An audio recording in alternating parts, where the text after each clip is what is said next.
So, good day sa inyo mga tropa. So, ayan na, ito na yung Brake Master na in-order ko sa Shopee.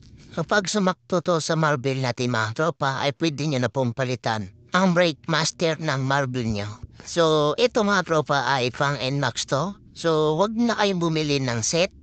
So, ang bilhin nyo lang is right.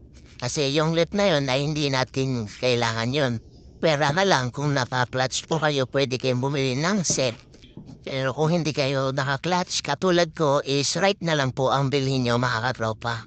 So abangan nyo lang po itong video mga tropa. Dito nyo po malalaman kung ito po ay kasukat sa ating marble or hindi. At kung napanood mo to mga tropa na hindi ka pa nakapalo sa aking page at sa aking YouTube, ay pwede nyo pong i-follow ang aking page at i-subscribe ang aking YouTube channel dahil dito lang nyo po makikita yung mga legit na pinagpalitan ko at mga kasukat ng ating marble.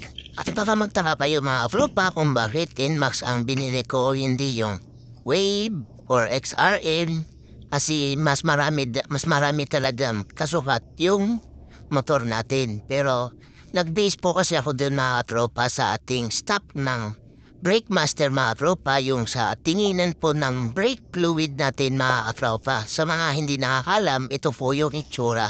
Diyan po kasi natin makikita kung paubos na ang ating brake fluid or marumi na. Ayan, diyan po natin makikita yung mga tropa. At syempre, shout out sa mga solid followers ko dyan na tumatangkilik sa aking video at nawa ay marami kayong natutunan sa aking pagbablog. God bless sa inyo mga tropa at ride safe sa inyong pagbabiyahe.